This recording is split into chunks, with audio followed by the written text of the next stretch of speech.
First of all, I just wanted to say thank you to everyone who extended kind words about our firm. It really means a lot to us, and it makes all of those sleepless nights and hard work really worth it. So thank you so much for everyone who's come up. It's really meant a lot. I'm going to start by telling you guys a little story about an airplane ride that I took last May 2015. And I was on my way back from one of the mastermind meetings, and it was shortly before Mother's Day. And I don't know, most of you guys are friends on Facebook with me, and you know about my little 3-year-old boy. He just turned 3. His name is Bruce. He has bright orange hair, and he's just crazy. And I miss him all the time when I'm not around him. So this flight was just, particularly hectic. Things were a little crazy. For some reason, my bag wasn't fitting into the overhead compartment, not because I'm one of those people that tries to get away with not checking it. It's just, it wouldn't fit. And 2 people behind me, this guy was just really impatient. And, you could kind of hear him huffing. I'm trying to get this bag in there. For some reason, the strap got stuck, and he goes, "You've got to be kidding me." I'm like, that's like, what's your problem, man? I didn't say that, of course. I was just like, okay. So the flight attendant comes up, and I'm like, great, now I'm gonna get in trouble with the flight attendant because she's gonna think that I overstuffed my bag and I'm gonna get yelled at. And she goes, "Let me help you." And I said, and she could hear what that guy had said, and he's just still kind of like, oh, okay, come on. And she looked at me, and she helped me, but I had said to her, I wonder how irritated he would be if my 2-year-old was here, because at this time he was 2.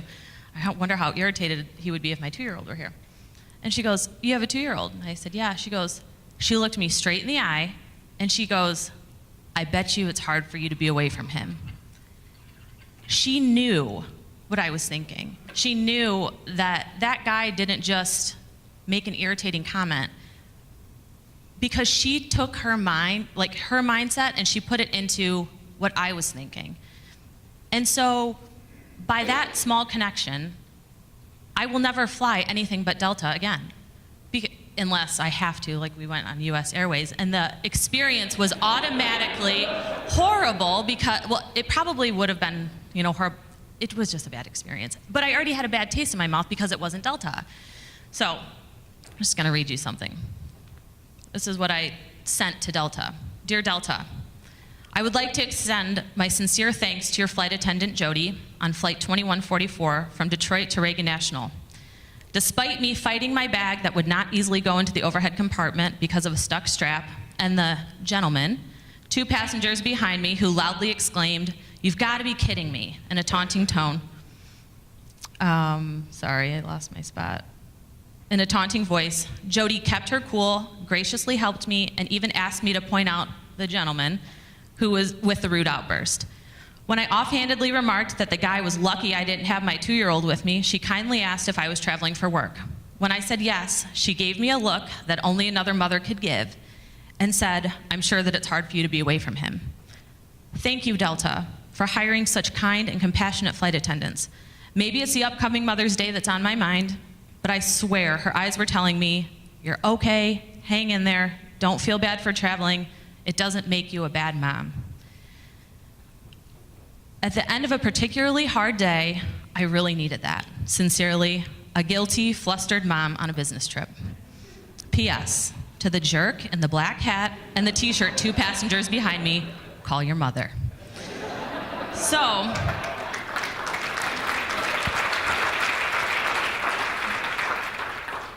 I sent that email not really expecting anything, You just send it because I hope that Jody is out there doing what she does and creating more loyal Delta customers. I got an email response from somebody of influence at Delta within 4 hours. And it was a very sincere email that was like, "I'm so sorry to hear about this. I hope you had a good business trip." I mean, he clearly read the email. He knew what was going on. He had nothing but wonderful things to say about Jody. Whatever the comment was made it very clear that he had, heard about her, or, it wasn't just like, "Oh, flight attendant number 27 did a great job. I'm happy that you had a good experience with her."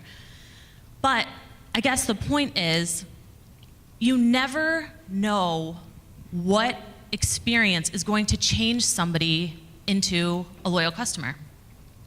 It only takes a minute to not be mediocre. 1 minute, one phone call, one postage stamp, one bicycle.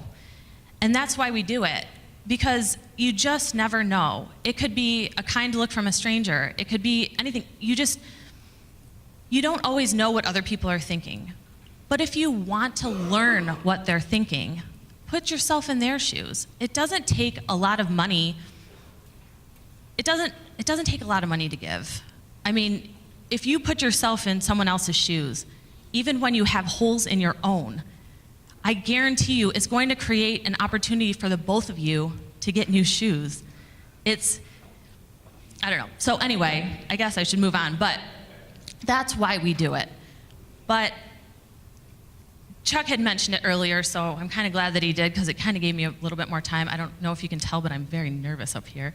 But there's a very specific system for Bikes for Kids. So before you start it, just make sure that you have those systems in place, because it runs so much smoother, and then you can get, reap all the benefits that you're hoping to reap from it. But as part of those, in those systems is picking out the kid who should win the bike, obviously, because how are you going to do it if you don't pick the kid? You're going to be flooded with, my kid needs this bike because I can't afford to buy him one. My kid needs this bike because, money's tight. My kid needs this bike because his was stolen. And don't get me wrong, it is so hard to pass up those stories.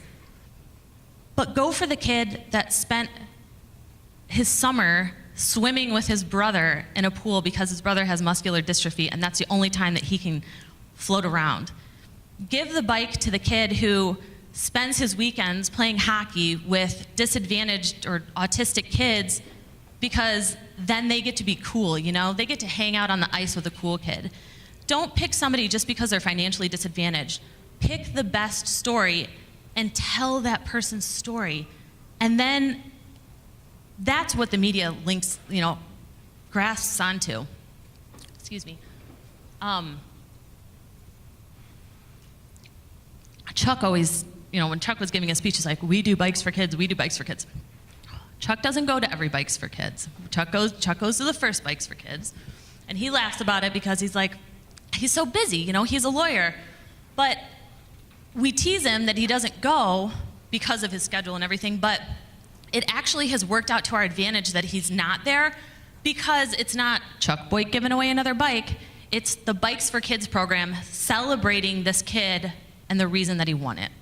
So I know a lot of you guys are thinking Bikes for Kids seems so daunting.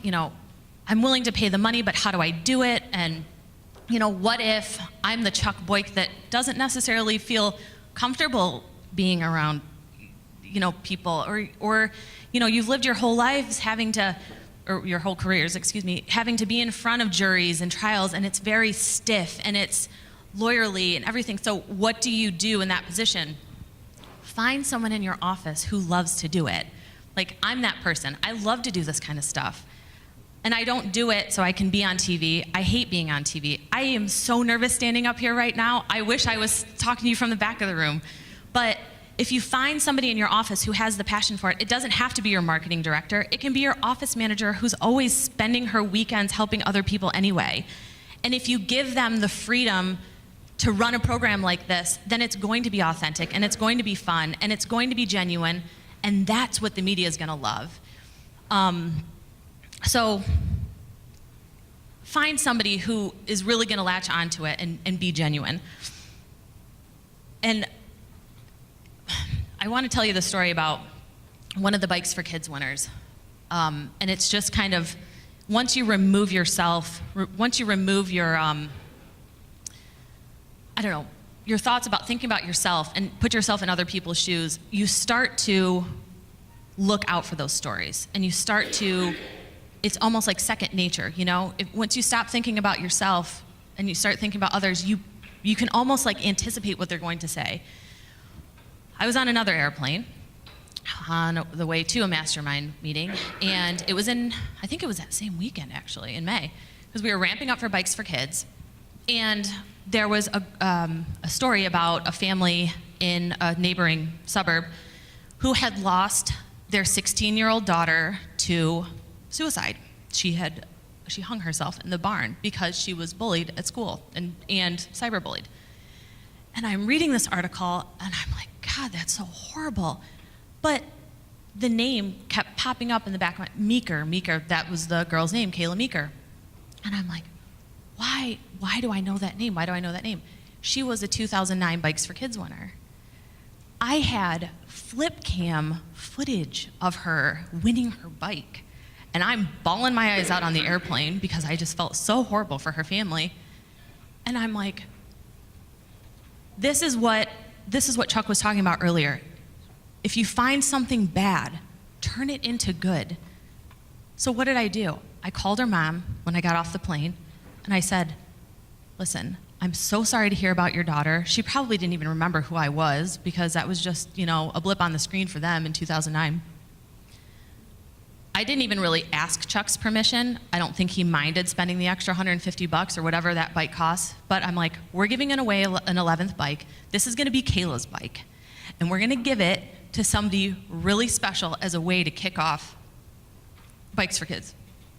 So, called her family, and we got the extra bike, and her mom was just, I can remember her telling Channel 13, she goes, it's never going to be okay, but this made it a little better.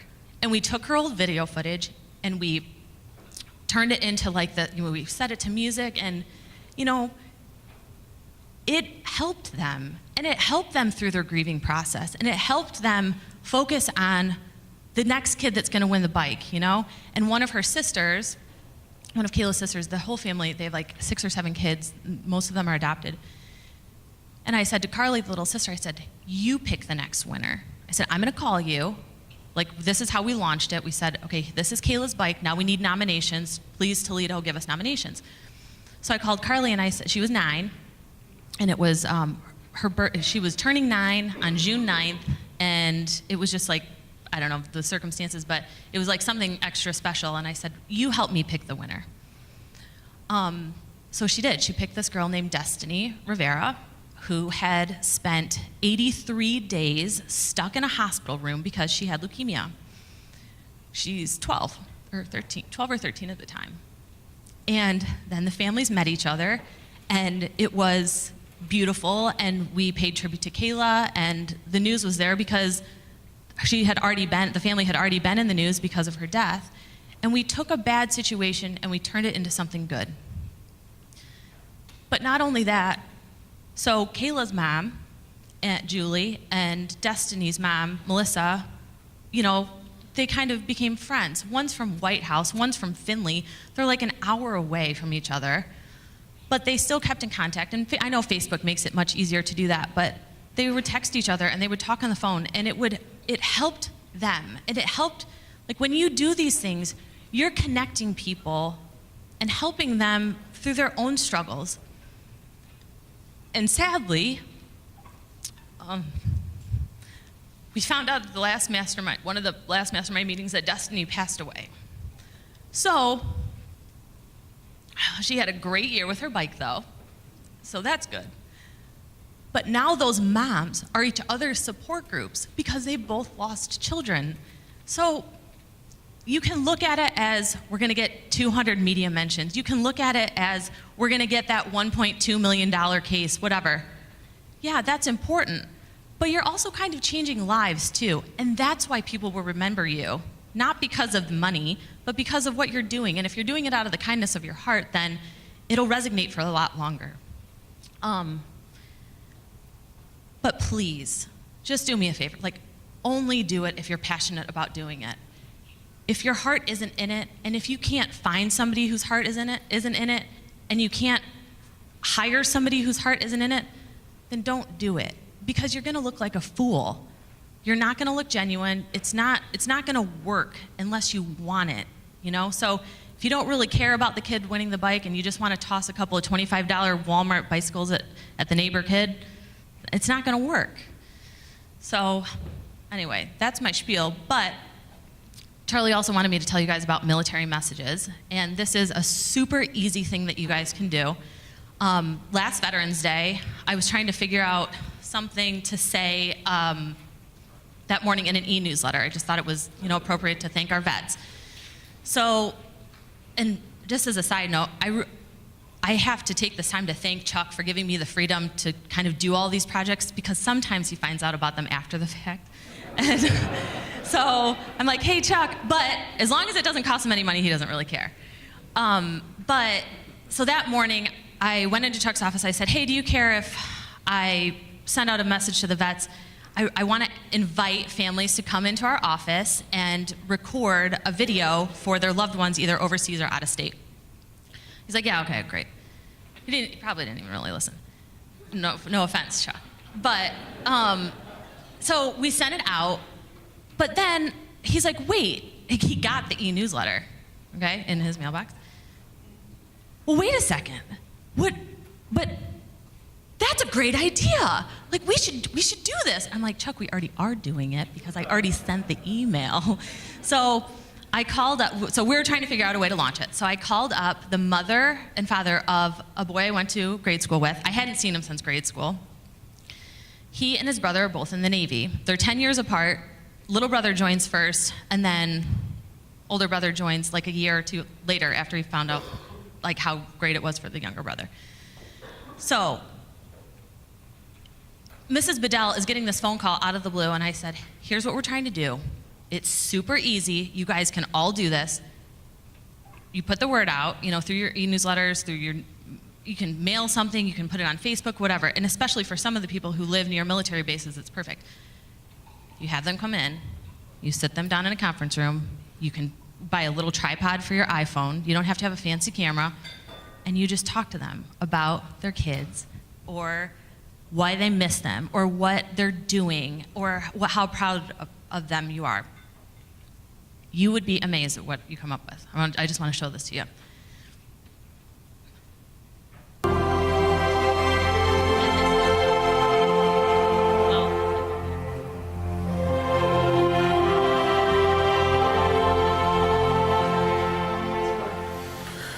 Well, Jordan, but they both joined for 4 years, but Jordan talks like he's going in for probably at least 8.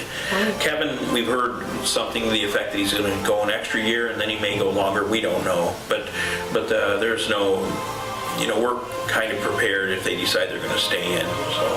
What do they each do there? What are their jobs? Jordan is a weather forecaster, and Kevin is a yeoman, which is like an office administrator. We're just, We're so proud I couldn't of you tell you guys.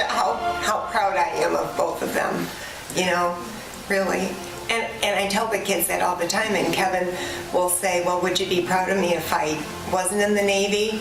And I said, well, of course I would, but I just think that it's so special that I have 2 sons that are serving, our country. Well, we have my granddad on my side was a Navy, and her uncle in the Navy, and so that outweighed everything. I mean, both of them her uncle is just extremely proud of the boys. I just can't believe it. They followed in his footsteps. Like I had said in previous, is that there was some discussion about rank, and I wanted to make sure they understood that I still outrank both of them at 2405 Georgetown. So.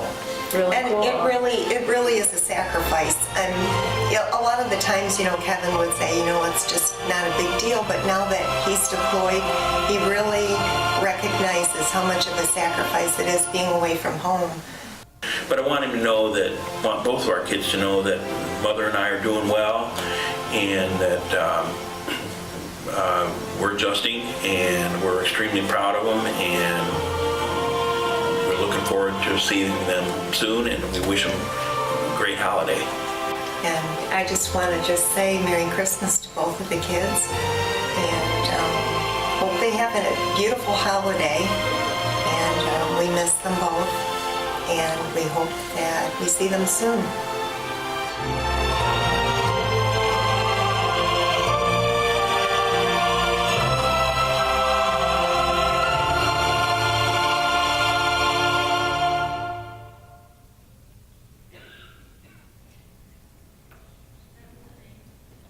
I mean, you can do this like on Movie Maker. You don't have to, it seems like really professional. It's not. It was in their conference room. scanned some of them. But Mrs. Bedell called me, and she said that Jordan, we call him Jordy, he happened to be able to come home for 4 days over Christmas. And he was, I think, in San Diego, but randomly he got this. Kevin and Jordan didn't know that we were doing this. It's supposed to be a surprise. So on Christmas Eve, I think, Christmas Eve it was, I put the link up on Facebook and I tagged Kevin and Jordan in it. And I said, like, Merry Christmas. Mrs. Bedell called me. She didn't call on Christmas because she told me she didn't want to bother me on my Christmas, which I would have welcomed the phone call. Calls me the day after Christmas, and she said, Jordan came into our room on Christmas morning. He woke us up, which is something that he doesn't normally do. This is a 22-year-old kid, tough Navy sailor. He said, I just checked my Facebook, Mom. Thank you for those words. Vets deserve that. But she said that was the best Christmas present that I could have ever asked for. And it took like 20 minutes. So again, if you take your mindset and put it into how others are feeling, I thought about Mrs. Bedell because I can't imagine what it's like to have two of my kids, her only two kids, out serving our country, not knowing whether or not they're going to come home. And so when we thought about this idea, it's because I thought about how she would feel.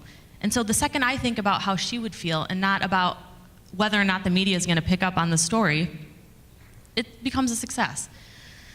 So the media did pick up on it. We sent a press release, we sent that video, and it made the second, like the front page of the second news section just in time for Christmas. So I'm challenging all of you guys. Veterans Day is just around the corner. Put an email out there. Thank you, vets. And we're asking anyone to come into our studio, into our office to make a video. Have them record it on their own iPhones and send it to you, along with some photographs, and have even an intern or somebody just put it together. You will be amazed at the results. So thank you so much for everything, all of the kind words, and good luck.